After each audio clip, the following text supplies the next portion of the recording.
warahmatullahi wabarakatuh. Mohon izin dosen menyesuaikan, izin memperkenalkan diri.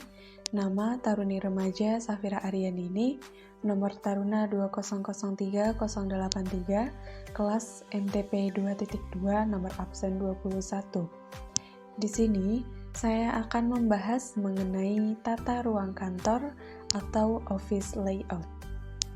Pokok bahasan yang akan dibahas pada kali ini yaitu yang pertama pengertian, manfaat dan tujuan, prinsip-prinsip, asas-asas, jenis-jenis, serta kekurangan dan kelebihan. Pokok bahasan yang pertama yaitu pengertian. Pengertian tata ruang kantor. Tata ruang kantor merupakan kemampuan dalam mengatur suatu ruang kerja agar peralatan dan perlengkapan kantor dapat ditempatkan dengan tepat guna menciptakan kegiatan kantor secara efektif dan efisien, serta memberikan kenyamanan bagi pegawai dalam bekerja guna menghasilkan produktivitas kerja. Selain itu, ada juga tata ruang kantor. Pengertian tata ruang kantor menurut para ahli, salah satunya yaitu Haryadi. Tata ruang kantor adalah pengaturan ruangan kantor serta penyusunan alat-alat dan perabotan kantor sesuai dengan luas lantai dan ruangan kantor yang tersedia untuk memberikan sarana bagi pegawai. Jadi, dapat disimpulkan bahwa tata ruang kantor adalah rancangan segala perlengkapan kantor serta pembagian ruangan pegawai di tempat yang tepat sehingga tercipta suasana nyaman untuk mencapai efisiensi kerja. Pokok bahasan yang kedua adalah manfaat dan tujuan. Manfaat tata ruang kantor. Tata ruang yang efektif akan memberikan manfaat sebagai berikut. Yang pertama, mencegah para pegawai di bagian lain terganggu oleh publik yang akan menemui suatu kegiatan, memungkinkan pemakaian ruang kerja secara efisien, mencegah penghamburan tenaga dan waktu para pegawai karena berjalan mundar-mandir yang sebenarnya tidak perlu. Dan yang terakhir adalah menjamin kelancaran proses pekerjaan yang bersangkutan. Sedangkan tujuan tata ruang kantor adalah mencegah penghamburan tenaga dan waktu para pegawai karena prosedur kerja dapat dipersingkat. Yang kedua, menjamin kelancaran proses pekerjaan yang bersangkutan.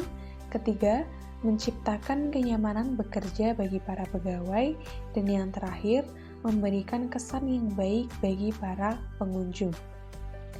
Adapun tujuan dari tata ruang kantor menurut Deliegi dalam Priyansa dan Gardnida antara lain yang pertama yaitu pekerjaan di kantor itu dalam proses pelaksanaannya dapat menempuh jarak yang sependek mungkin.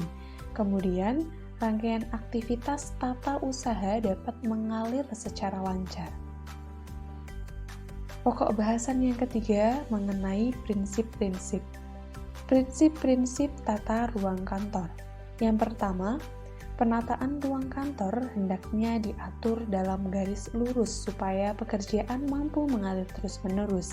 Yang kedua, bagian-bagian serta peralatan dan perlengkapan kantor yang berfungsi sama dan berhubungan harus ditempatkan secara berdekatan untuk mengurangi waktu berpergian. Yang ketiga, tata ruang dibuat secara baik untuk mengurangi hilir mudik pegawai dan penyampaian surat-surat dalam jarak pendek. Yang keempat, mengenai peletakan peralatan dan perlengkapan kantor harus dekat dengan pegawai yang memakainya.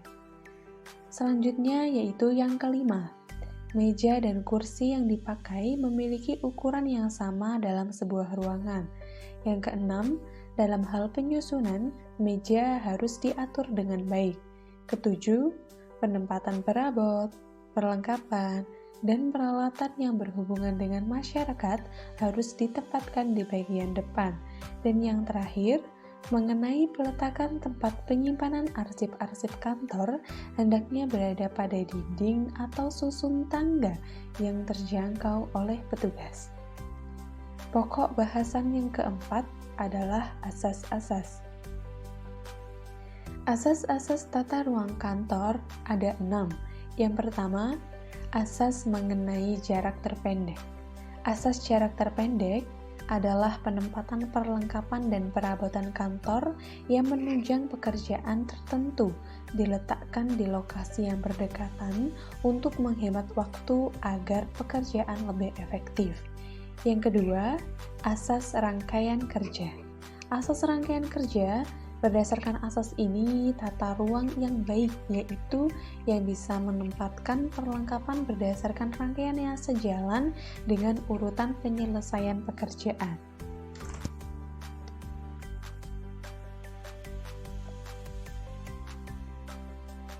Masih sama dengan asas jarak terpendek, asas ini juga mendukung bahwa alat yang dibutuhkan dalam suatu pekerjaan harus diletakkan di tempat terjangkau. Yang ketiga, asas penggunaan segenap ruangan. Jika kita memiliki ruang kantor yang tidak begitu besar, maka asas ini patut kita terapkan. Asas segenap ruangan adalah asas yang digunakan untuk menata ruangan dengan memaksimalkan seluruh ruangan yang ada. Dalam asas ini, tidak ada ruangan yang kosong atau tidak terpakai. Yang keempat adalah asas perubahan susunan tempat kerja. Menurut asas ini, tata ruang yang baik adalah penataan ruang yang bisa disusun kembali dengan mudah tanpa memerlukan waktu yang banyak dan biaya yang besar. Perubahan ini biasanya dilakukan dengan tujuan membuat suasana baru dalam kantor untuk menghilangkan rasa bosan. Asas yang kelima adalah asas integrasi kegiatan. Asas integrasi kegiatan menyebutkan bahwa tata ruang dan peralatan harus menyatukan kegiatan di seluruh divisi. Dengan begitu, seluruhnya akan saling berkaitan dan terintegrasi dengan harmonis. Hal ini akan membuat pekerjaan terlaksana dengan baik dan mencapai tujuan. Asas yang keenam adalah asas keamanan dan kepuasan kerja bagi pegawai. Asas tata ruang kantor yang satu ini adalah yang paling dasar, di mana berdasarkan asas ini tata ruang yang baik harus mampu menciptakan suasana yang nyaman, aman, dan puas terhadap pegawainya. Kemudian, pokok bahasan yang keenam adalah jenis-jenis dan kelebihan serta kekurangan. Jenis-jenis tata ruang kantor itu ada 4. Yang pertama adalah tata ruang kantor terbuka, yang kedua tata ruang kantor tertutup atau open plan, yang ketiga tata ruang kantor panorama atau landscape office, dan yang terakhir adalah tata ruang gabungan atau mixed office. Yang pertama adalah tata ruang kantor tertutup. Tata ruang kantor tertutup adalah tata ruang untuk bekerja yang dipisahkan menggunakan sekat atau kamar-kamar. Sekat tersebut dapat terbuat dari kayu maupun tembok atau benda keras lainnya. Tata ruang tertutup juga sering disebut tata ruang berkamar. Kelebihannya yaitu membuat pegawai lebih memiliki privasi karena meja kerja mereka terpisah oleh sekat-sekat sehingga tidak mudah terganggu oleh orang lain. Selain itu, menimbulkan kewibawaan pekerja karena bekerja di dalam suatu ruangan tersendiri. Sedangkan kekurangannya yaitu komunikasi akan sedikit terhambat karena adanya halangan dan biaya yang dikeluarkan untuk membuat tata ruang tertutup lebih besar karena perlu membuat sekat-sekat. Tata ruang yang kedua adalah tata ruang kantor terbuka. Tata ruang kantor terbuka adalah layout kantor yang tidak terbatas oleh sekat di setiap meja, sehingga terbuka antar tim dan karyawan masing-masing. Dalam upaya untuk menghilangkan stigma kaku, open office sudah diadaptasi oleh banyak perusahaan. Kelebihannya yaitu, yang pertama, lebih mudah dalam melakukan pengawasan, pengaturan cahaya, udara, pengaturan warna, serta dekorasi ruangannya. Yang kedua, lebih luas dan fleksibel jika diperlukan perubahan ruangan. Yang ketiga, biaya yang dipergunakan untuk menyusun kantor semacam ini relatif lebih murah atau hemat, termasuk untuk pemeliharaan ruangan kerja, penggunaan kelengkapan, serta perlengkapan, dan lain sebagainya. Selain itu, kelebihan lainnya adalah lebih mudah dalam mengadakan hubungan langsung, pengawasan penyeragaman kerja, serta pembagian peralatan kerja yang diperlukan bagi para karyawan. Untuk kekurangannya yaitu suasana yang cenderung berisik dan juga bisa mengganggu konsentrasi dalam bekerja, serta kurang adanya privasi antar pekerja. Selanjutnya, tata ruang yang ketiga adalah tata ruang kantor panorama.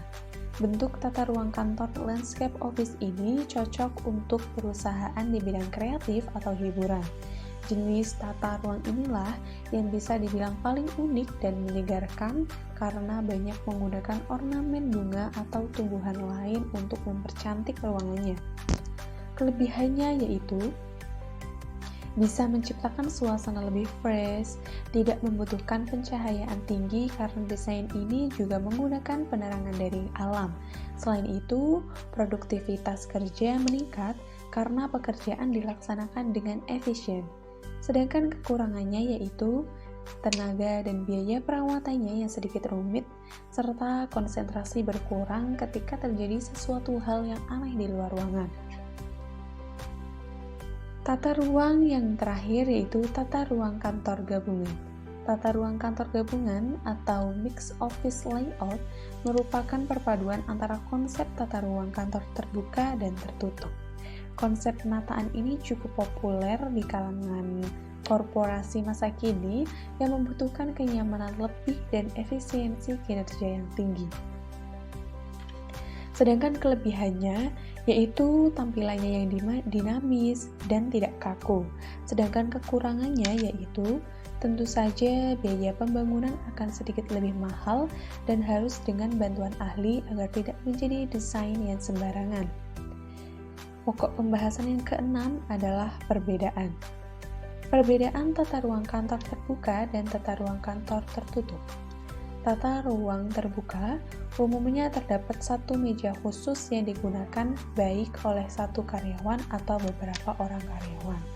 Selain itu, ciri khas dari tata ruang kantor terbuka adalah terdapat ruangan yang berukuran besar atau luas yang digunakan untuk bekerja dan ditempati oleh beberapa pegawai.